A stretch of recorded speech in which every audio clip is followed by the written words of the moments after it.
ఛత్తీస్గఢ్లోని అబూజ్మడ్ అడవులు తుపాకుల మోతతో దద్దరిల్లుతున్నాయి. నక్సలిస్టులే లక్ష్యంగా భద్రతా బలగాలు ఏరివేత పనులు చేపట్టాయి. దట్టమైన కీకారణ్యంలో భారీగా కూంబింగ్ చేపడుతున్నాయి. 1000 మందికి పైగా టీంతో మావోయిస్టులకు ముచ్చెమటలు పట్టిస్తున్నాయి. అందులో భాగంగా భారీగా నక్సలిస్టులు అంతమవుతున్నారు. ఛత్తీస్గఢ్లో ఇటీవల మరో భారీ ఎన్కౌంటర్ జరిగింది. బీజాపూర్ జిల్లాలోని ఇంద్రావతి నేషనల్ పార్క్ ఏరియాలో పోలీసులు మావోయిస్టులకు మధ్య ఆదివారం ఎదురుకాల్పులు జరిగాయి. ఈ కాల్పుల్లో 31 మంది మావోయిస్టులు చనిపోయారు. వీరిలో 11 మంది మహిళలు ఉన్నారు. ఎన్కౌంటర్లో కీలక నేతలు చనిపోయి ఉండొచ్చని అనుమానిస్తున్నారు. స్పాట్లో భారీ సంఖ్యలో AK-47, SLR, ఇన్సాస్ రాకెట్ లాంచర్లు, పేలుడు పదార్థాలను భద్రతా బలగాలు స్వాధీనం చేసుకున్నాయి. మావోయిస్టులకు సంబంధించిన సమాచారం వారం కిందనే తెలుసుకున్నారు భద్రతా దళాలు. అందుకు సంబంధించి భారీ స్కెచ్ వేశారు.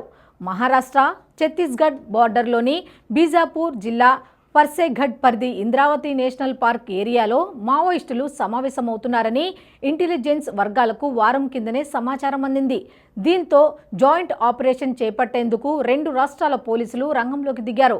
4 రోజుల కిందనే మహారాష్ట్ర నుంచి C-60 కమాండోస్, ఛత్తీస్గఢ్కు చెందిన DRG, SDF, బస్తర్ ఫైటర్స్ను నేషనల్ పార్క్ ఏరియాలో మోహరించారు. బస్తర్ ఐజీ సుందర్ రాజ్ పర్యవేక్షణలో మొత్తం 650 మందితో కూడిన బలగాలను ఈ ప్రాంతంలోకి పంపించారు. ఈ క్రమంలో మావోయిస్టులు ఉన్న ప్రాంతాన్ని 4 దిక్కుల నుంచి భద్రతా బలగాలు చుట్టుముట్టాయి. అక్కడ national park area, south Bastar, Abujhmarh Maoist కమిటీలు సమావేశమైనట్లు గుర్తించాయి. ఈ క్రమంలో ఇరు వర్గాల మధ్య కాల్పులు చోటు చేసుకున్నాయి. దీంతో భారీగా మావోయిస్టులు మృతి చెందారు. ఈ ఏడాది ఇప్పటి వరకు జరిగిన ఎన్కౌంటర్లలో 86 మంది మావోయిస్టులు మృతి చెందారు. 2026 మార్చి నాటికి మావోయిస్టులను అంతం చేస్తామని కేంద్ర హోంమంత్రి అమిత్ షా ప్రకటించిన నాటి నుంచి దండకారణ్యంలో కూంబింగ్ ఆపరేషన్లను ముమ్మరం చేశారు. అబూజ్మడ్ ఏరియా చుట్టూ బేస్ క్యాంపులను ఏర్పాటు చేశారు. లొంగిపోండి లేదంటే చంపేస్తామంటూ మావోయిస్టులకు హెచ్చరికలు జారీ చేస్తున్నారు. ఈ క్రమంలో ఈ సంవత్సరం 40 రోజుల వ్యవధిలో జరిగిన ఎన్కౌంటర్లలో 86 మంది మావోయిస్టులు మృతి చెందారు. 2024లో జరిగిన ఎన్కౌంటర్లలో 217 మంది మావోయిస్టులు చనిపోయారు. భద్రతా బలగాల వ్యూహాత్మక దాడులతో మావోయిస్టులు చెల్లాచెదురు అవుతున్నారు. తలదాచుకునేందుకు దండకారణ్యం వదిలి వెళ్లేందుకు సన్నాహాలు చేస్తున్నట్టుగా నిఘా వర్గాలు పేర్కొంటున్నాయి. వరుసగా జరుగుతున్న ఎన్కౌంటర్లతో మావోయిస్టుల ఉనికి ప్రశ్నార్థకమవుతోంది. వరుసగా జరుగుతున్న ఎన్కౌంటర్లలో భారీగా అగ్రనేతలు మరణిస్తున్నారు. దీంతో మావోయిస్టుల దగ్గర పోరాట శక్తి ఉన్నవారు తగ్గిపోతున్నారు.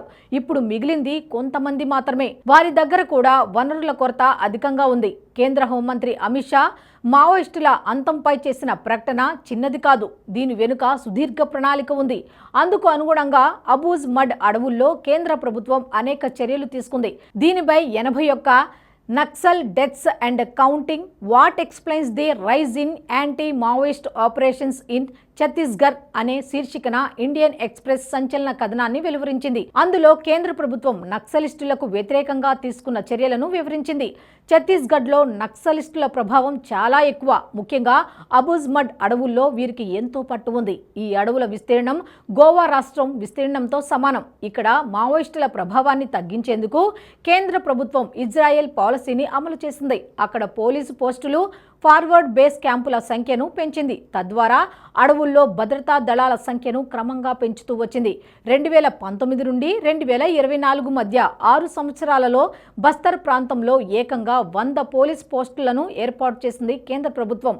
ఇందులో 30 పోస్టులను గత సంవత్సరంలోనే ఏర్పాటు చేసింది. వీటితో పాటు స్థానికంగా కనెక్టివిటీని పెంచడానికి రోడ్ల నిర్మాణంతో పాటు మొబైల్ టవర్స్ను ఏర్పాటు చేసింది. ఇందుకు కొన్ని ప్రైవేటు కంపెనీలు ఒప్పుకోకపోవడంతో BSNL ద్వారా ఈ పనిని పూర్తి చేసింది. అక్కడ స్థానిక ప్రజలకు ఇంటర్నెట్ సదుపాయాలను అందుబాటులోకి తీసుకువచ్చింది.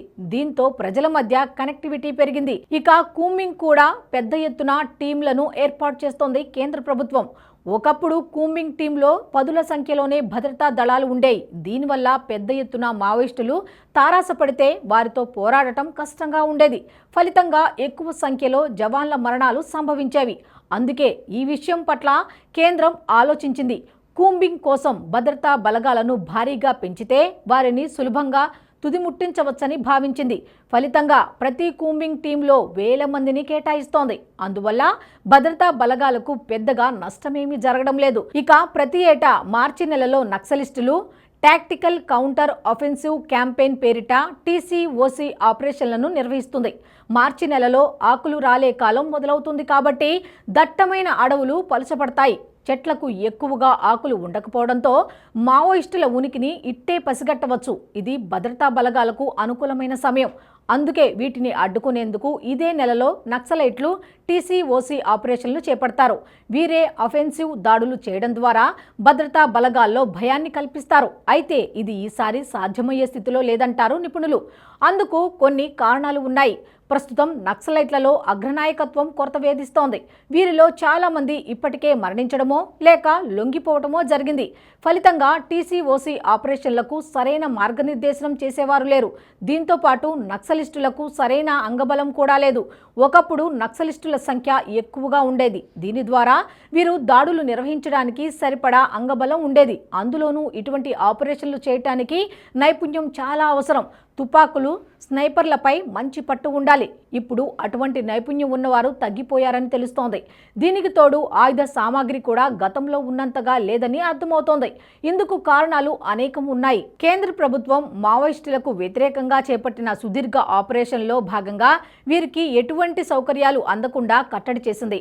బుల్లెట్లు, తుపాకులు, స్నైపర్లు వంటివి ఎక్కడ నుంచి అందుతున్నాయో తెలుసుకొని వాటి మూలాలను అంతం చేసింది. వీరికి చేరే నిధులను కూడా కట్టడి చేయడంలో విజయం సాధించింది.